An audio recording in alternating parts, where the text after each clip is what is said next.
ꯑꯗꯨꯅ ꯍꯧꯖꯤꯛ ꯅꯝꯕꯨꯜꯁꯤ ꯑꯩꯈꯣꯏꯅ ꯃꯁꯤꯗꯩꯗ ꯇꯥꯔꯛꯏꯕ ꯂꯩꯀꯥꯏ ꯂꯩꯀꯥꯏꯗꯒꯤ ꯊꯣꯛꯂꯛꯄ ꯈꯣꯡ ꯆꯥꯝꯕꯒꯤ ꯈꯨꯠ ꯆꯥꯝꯕꯒꯤ ꯑꯃꯥꯡꯕꯒꯤ ꯑꯁꯦꯡꯕꯒꯤ ꯇꯥꯔꯤꯕ ꯃꯌꯥꯝꯁꯤ ꯅꯝꯕꯨꯜꯁꯤꯗ ꯂꯣꯏ ꯇꯥꯔꯒ ꯁꯃꯣꯌꯔ ꯖꯒꯥ ꯑꯃꯗꯗꯤ ꯑꯃꯨꯛ ꯅꯝꯕꯨꯜꯒꯤ ꯏꯁꯤꯡꯁꯦ ꯑꯃꯨꯛ ꯏꯔꯨꯅꯕꯁꯨ ꯌꯥꯎ ꯀꯣꯟ ꯆꯥꯝꯅꯔꯤꯅꯦ ꯍꯣꯔꯤꯕꯜꯅꯤ ꯑꯗꯨꯅ ꯍꯧꯖꯤꯛꯇꯤ ꯑꯩꯈꯣꯏꯅ ꯇꯧꯔꯛꯏꯁꯤ ꯇꯣꯇꯦꯜ ꯂꯩꯀꯥꯏ ꯂꯩꯀꯥꯏꯗꯒꯤ ꯊꯣꯛꯂꯛꯄ ꯅꯥꯂꯥ 73 ꯂꯩꯀꯥꯏ ꯂꯩꯀꯥꯏꯗꯒꯤ ꯊꯣꯛꯂꯛꯄ ꯅꯥꯂꯥ 73ꯗꯨ ꯇꯨꯔꯦꯟꯁꯤꯗ ꯇꯥꯍꯟꯗ꯭ꯔꯕꯅꯦꯕ ꯋꯥꯇꯔ ꯕꯣꯗꯤꯁꯤꯗ ꯑꯗꯨꯒ ꯍꯧꯖꯤꯛꯀꯤ ꯄꯥꯏꯞꯁꯤꯗ ꯂꯣꯏꯅ ꯇꯥꯍꯜꯂꯀꯥꯟꯗ ꯃꯗꯨ ꯁꯤꯗ ꯄꯣꯔꯛꯑꯒ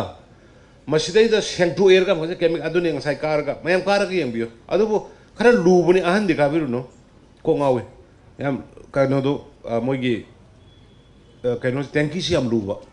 ꯑꯗ ꯃꯁꯤꯗꯩꯗ ꯇꯧꯔꯀꯥꯟꯗ ꯁꯦꯡꯇꯣꯛꯑꯕ ꯃꯇꯨꯡꯗꯩꯗ ꯑꯩꯈꯣꯏꯒꯤ ꯁꯤꯒꯤ ꯃꯃꯥꯡꯗ ꯂꯩꯔꯤꯕ ꯂꯧꯁꯤ ꯑꯩꯈꯣꯏ ꯍꯦꯛꯇꯔ 94 सिदैदा इसिंग पीदोइने कोई पूरा प्लानिंग नि तौरइसे अदुना सुमाइना इम्फाल रिवर तौगदोरे कोई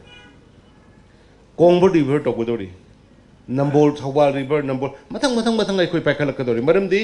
लोकताक कनबा अमदि एनवायरनमेंट कनबा हाइबसिदा लैरिबा तुरेन सिंगसे हाना नीट एंड क्लीन थमदबा यारो अदुना तुली हुजिक मयाम खरा वारोबिनो तुरेन खर इविक्शन खर तौरिसे तुरेन मनुंगदा कोंगबो तुरेलदा इरिल तुरेलदा इम्फाल तुरेनदा तुरेन मनुंगदबु लेटिन साजलिने इमारमनी तुरेन मनुंगदा आगे तुरेन दुगी सिंगदुनेबा अखोय स्वाइददि थइनेबा मी सिदैदा को आई मपासे लानगरदि लोइरे अखोय स्वाइसु वारदि ओरो grain ngone ai se khare sungangalle khoi swai gi juni कैसामपात की लेसे नुंगांग खितंग ममली ममली तरकान कारदु द थोला एरगा मनिंग दु युंगी फत मयाम द हापका तुरेन सिदा नंबुर सिदा जॉय जॉय चाइजरम बिने मदु तो विनो हैबनि था गेट थंबियो हुजिति सिस्टम लेरे बेखगी डस्टबिन द हापका थंबियो हाउस टू हाउस कलेक्शन की अखोय मदु की फैसिलिटी लेरे सॉलिड वेस्ट मैनेजमेंट की फंक्शन आदा तौगम लेरे तुरेन द थादे बिदना आई कोंथोंग दा युमदा प्लास्टिक ना योमजलगा नत्रंगना डस्टबिन अमा थमगा थंबियो लंबी दा जायथोक पिगनो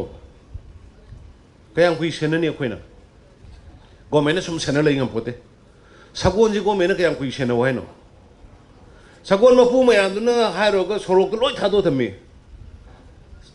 सगोन दुगी सजिक पिफम नत्रगा संगोन साबंगम दरि करिगी सगोल लोइनो करिगी सगोल लोइबिरिनो बा हाय लोग सरकार लोग सगोल कलो सगोल वो पीरे लंफेल द एकर कुंट्रा